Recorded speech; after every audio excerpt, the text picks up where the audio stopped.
जय श्री राम। सनातन धर्म के मूलभूत सिद्धांत क्या है, जिनको कई लोग आज मानने के लिए तैयार नहीं हैं। पर सनातन धर्म इस बात की पुष्टि कई वर्षों से कर रहा है। पीढ़ियां बीत गईं, प्रूफ करते करते, सबूत देते देते, और आज ऐसे ही कुछ तथ्यों पे हम बात कर रहे हैं। जैसे इस धरा का नाम, जहाँ पर हम रहते हैं, दुकान मकान फैक्ट्री जितना भी आपका है, इस धरा पर उसको पृथ्वी क्यों कहते हैं?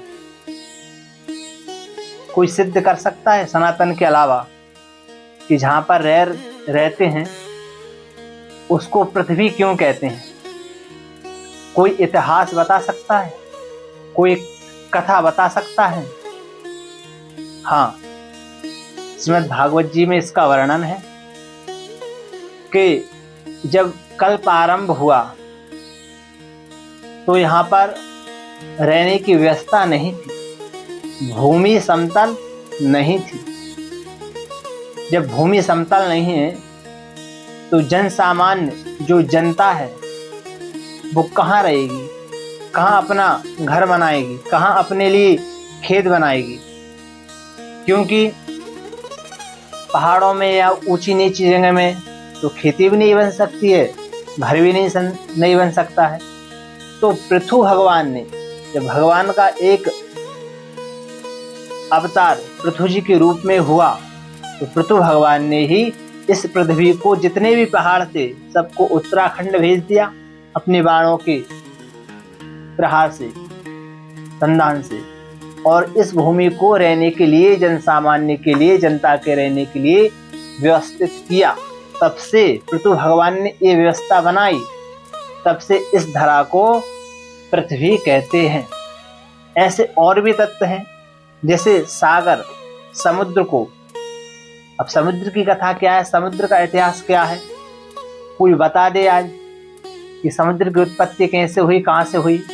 60,000 सगर महाराज के पुत्रों ने जो खोदा, उसको ही, उसमें जो जल भरा है उसको ही समुद्र कहते हैं।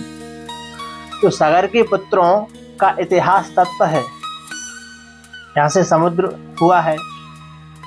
आगे कहते हैं कि भगीरथ तप करके गंगा जी को लाए, तो ये इतिहास सनातन में मिलता है। राजर्षि भगीरथ के इतिहास का तत्व है। माता पृथ्वी का तत्व मिल गया, कहाँ से उत्पन्न हुई, कैसे उत्पन्न हुई।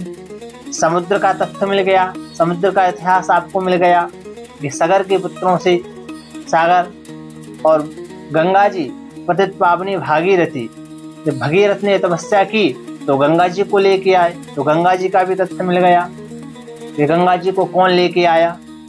सनातन धर्म में ही सूर्य वंश में, राम जी के वंश में उत्पन्न हुई, भगीरथ जी लेके आए। दूसरा, अयोध्या सदा रघुवंशियों की राजधानी रही है। अयोध्या सदा से सूर्य वंश की राजधानी है। अब जहां अनेकों राजाएं सूर्य वंश में हुए, जो अयोध्या को ही राजधानी बनाई, रघुवंशियों के चरित्रों का अनुसंधान होता है। कहाँ से? अयोध्या जी से। तो अयोध्या जी में जो राम मंदिर में अभी तक इतना सब कुछ हुआ, अंत तो गत्वा यही सिद्ध हुआ कि हिंदुओं का यहाँ पे मंदिर था, उसको मुगलों ने तोड़ा, और उसके चिन्ह कितनी पीढ़ी बीत गई, उसको लेते लेते, झगड़ा करते करते, पर अब जाके राम मंदिर हुआ। पर कुछ उसमें भी अभी शंकाएं हैं। जैसे बता दूं मैं आपको, खैर बोलने का विषय तो नहीं था, अब सेकुलर लोग इसमें भड़क जाते हैं कि आप अपना काम करो। अच्छा, वो अपना काम ना करें तो कोई दिक्कत नहीं। जैसे मान लीजिए उदाहरण पे, एक व्यक्ति था, उसका नाम था रमेश चंद्र। उसके पास एक घर था,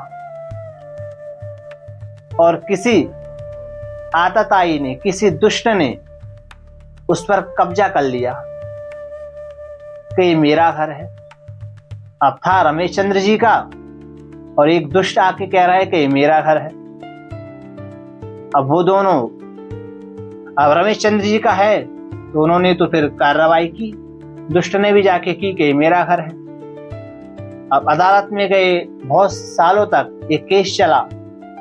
अब आतताई को तो कोई दिक्कत नहीं क्योंकि उसका घर था ही नहीं, रविश्चंद्र जी का घर था। समय गया, पैसा बर्बाद हुआ। लास्ट में क्या निष्कर्ष निकला कि ठीक है रमेशचंद्र जी ऐसा करिए, आपका घर है। बोले हाँ मेरा ही घर है। सारे प्रूफ रामेश्चंद्र जी ने दिखा दिए, मैंने इससे लिया, इतने दिनों से रह रहा हूँ, ये सारी चीजें हैं, मैंने सारी चीजें उन्होंने अपना बता दिया। जैसे बनवाया था तद्वत वैसे अक्षरशः उन्होंने सिद्ध कर दिया, जैसे कि हिंदुओं ने सिद्ध कर दिया कि राम मंदिर उनका था, तो वैसे ही रमेशचंद्र जी ने सिद्ध कर दिया कि ये घर मेरा है। जो आतताई था उसने तो सिद्ध नहीं कर पाया, वो हार गया। ठीक है, तो फिर फैसला क्या आया कि आपका घर 2 मंजिल का है। बोले हाँ सर 2 मंजिल का है।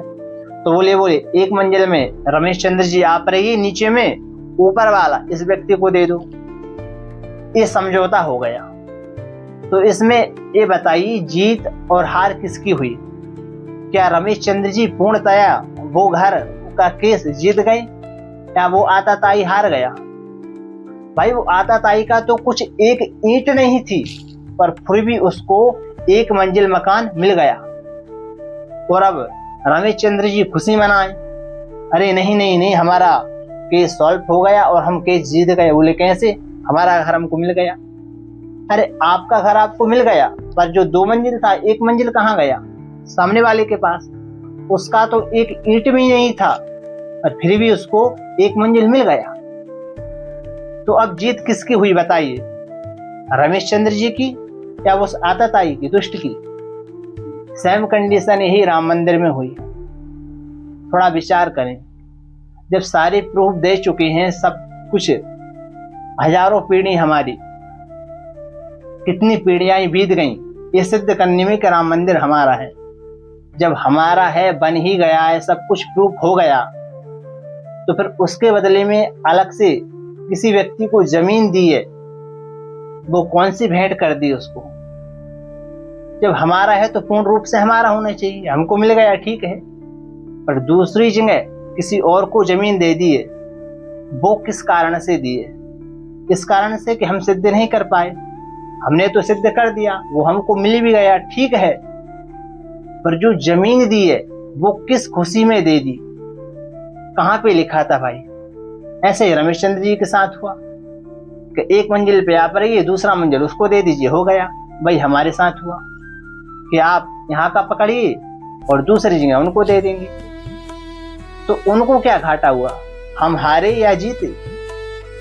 खैर, ये बहुत बड़ा मसला है जो एक व्यक्ति का नहीं है, पर मेरा भाव था, मैंने आपको बताया।